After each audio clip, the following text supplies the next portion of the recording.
வணக்கம். ஆடலரசன் அருள் தரும் ஆணி திருமஞ்சன நல்வாழ்த்துக்கள். சைவ சமயத்தின் முழுமுதற் கடவுளாக போற்றப்படுபவர் சிவபெருமான். இவரை அபிஷேக பிரியர் என்றும் அழைப்பர்.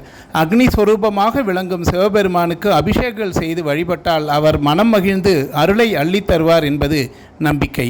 சிவாலயங்களில் நாள்தோறும் சிவபெருமான் திருமேனிக்கு அபிஷேகம் நடைபெறும். ஆனால் சிவபெருமானின் வடிவங்களில் ஒருவரான நடராஜருக்கு வருடத்திற்கு 6 முறை மட்டுமே அபிஷேகம் நடத்தப்படும். ஆனி உத்திரம், மார்கழி திருவாதிரை, சித்திரை திருவோணம், ஆவணி சதுர்த்தி, புரட்டாசி சதுர்த்தி, மாசி சதுர்த்தி ஆகிய நாட்களில் அபிஷேகம் நடைபெறும். இந்த அபிஷேகங்களை மகா அபிஷேகம் என்று அழைப்பர். இந்த 6 அபிஷேகங்களில் மார்கழி மாதம் திருவாதிரையில் நடைபெறும் ஆருத்ரா தரிசனம், ஆனி மாதம் உத்திரத்தில் நடைபெறும் திருமஞ்சனமும் மிகவும் சிறப்பு வாய்ந்தவை ஆகும். இந்த 2 நாட்களில் நடைபெறும் அபிஷேகம் மட்டுமே அதிகாலையில் நடக்கிறது. ஆனி மாதம் வளர்பிறையில் வரும் உத்திர நட்சத்திரத்தில் நடத்தப்படும் அபிஷேகத்திற்கு ஆனி உத்திர திருமஞ்சனம் என்று பெயர். அனைத்து சிவன் கோவில்களிலும் இந்த உற்சவம் நடத்தப்படுகிறது. இருப்பினும் சிதம்பரத்தில் 10 நாட்கள் உற்சவமாக வெகு விமரிசையாக கொண்டாடப்படுகிறது. நடராஜருக்கு நடைபெறும் ஆணி திருமஞ்சனத்தை காண 30 முக்கோடி தேவர்களும் சிவன் கோவில்களில் எழுந்தருளுவதாக ஐதீகம்.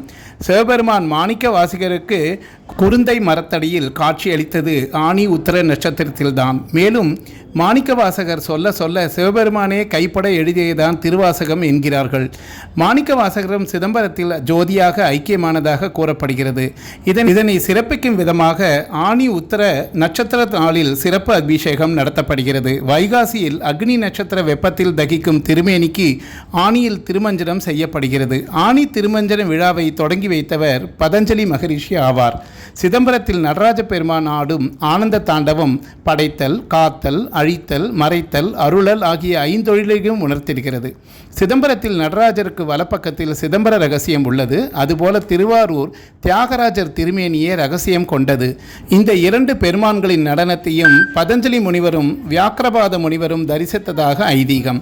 சிதம்பரத்தில் நடைபெறும் 10 நாள் உற்சவத்தில் சிகர விழாவான உத்திர நட்சத்திரத்தன்று அதிகாலை 3 முதல் 6 மணி வரை நடராஜருக்கு ஆயிரங்கால் மண்டபத்தில், அதாவது ராஜசபையில் திருநீரு, பால், தயிர், தேன், பஞ்சாமிர்தம், சந்தனம் போன்றவற்றை கொண்டு மகா அபிஷேகம் நடைபெறும். பின்னர் நடராஜருக்கு திருவாபரணங்கள் அணிவிக்கப்பட்டு சிறப்பு அலங்காரமும் ரகசிய பூஜையும் நடத்தப்படுகிறது. அதைத் தொடர்ந்து நடராஜ பெருமானும் சிவகாமி சுந்தரியும் சிற்சபையில் திருக்காட்சி அருள்வார்கள். நடராஜ பெருமான் ஆடலரசன், தில்லைக்கூத்தன், கூத்தபிரான் என பல பெயர்களில் அழைக்கப்படுகிறார். இவர் முயலகனை வதம் செய்த கோலத்தில் சிவகாமி அம்மையாரோடு கால் தூக்கி நடனம் ஆடும் கோலத்தில் அருள்பாலிப்பார். கலைகளில் சிறந்து விளங்க விரும்புவர்கள் நடராஜரை வழிபடுவது சிறப்பாகும். ஆனி மாதம் விரதம் இருந்து சிவபுராணம், திருவாசகம் படித்து நடராஜர் தரிசனத்தை கண்டு கழித்தால் பல நன்மைகளும் பெறலாம். அனைவராலும் சிதம்பரம் சென்று நடராஜருக்கு நடைபெறும் மகா அபிஷேகத்தை தரிசிக்க முடியவில்லை என்றாலும் அருகில் இருக்கும் சிவன் கோவிலில் நடைபெறும் நடராஜர் அபிஷேகத்தை தரிசிக்கலாம். இந்த ஆணி திருமஞ்சனத்தை கண்ணார கண்டு தரிசனம் செய்தால் செல்வ வளம் பெருகும், மகிழ்ச்சி உண்டாகும், துன்பங்களிலிருந்து விடுதலை பெறலாம், திருமண தடை நீங்கும், பிரிந்த தம்பதியர் ஒன்றிணைவர், உடல் ஆரோக்கியம் மேம்படும், சிவபெருமானின் முழு அருளையும் பெறலாம்.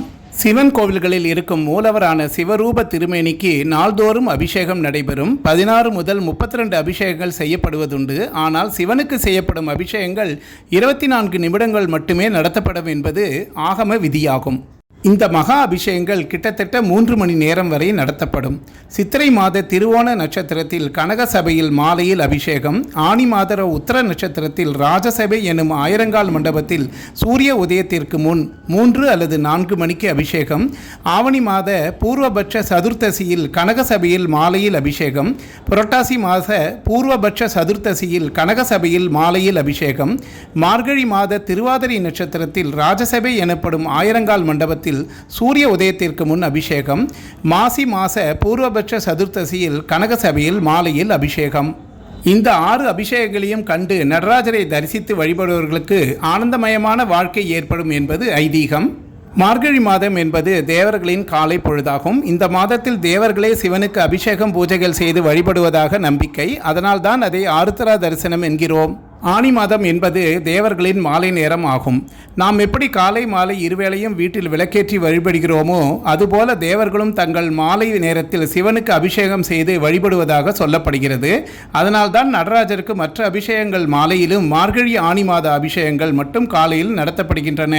நாடெல்லாம் நல்ல மழை பெய்து விவசாயம் சிறக்க இவ்விழா நடத்தப்படுவதாக கூறப்படுகிறது. நடராஜர் கோவிலில் நடைபெறும் ஆணி திருமஞ்ச நிகழ்வையும் பின்வரும் தேரோட்டத்தையும் காண பல்லாயிரக்கணக்கான பக்தர்கள் சிதம்பரத்தில் குவிவார்கள். இன்றைய நாளில் நாம் அதிகாலையில் நடைபெறும் நடராஜருக்கான சிறப்பு அபிஷேகத்தை வழிபட்டால் வாழ்வில் இதுவரை பட்ட துன்பங்கள் எல்லாம் பறந்து போய் செல்வம் மட்டுமில்லாமல் இன்பமும் பெருகும் என்பது நம்பிக்கையாக பார்க்கப்படுகிறது. மேலும் இப்பிறவியில் நாம் செய்த பாவங்கள் அனைத்தும் நீங்கி சகலவிதமான நன்மைகளும் நமக்கு கிடைக்கும் என்று ஐதீகமாக பார்க்கப்படுகிறது. ஆனி திருமஞ்சனத்திற்கு முதல் நாள் உத்தர நட்சத்திரம் வருகிறது. அன்றைய நாளும் நடராஜருக்கு மிக உகந்த நாளாகும். கோவிலுக்கு செல்ல முடியாதவர்கள் இந்நாளில் வீட்டில் வழிபட்டு பலன்களை பெறலாம். நன்றி, வணக்கம். மீண்டும் சந்திப்போம். ஓம் நமச்சிவாய நம.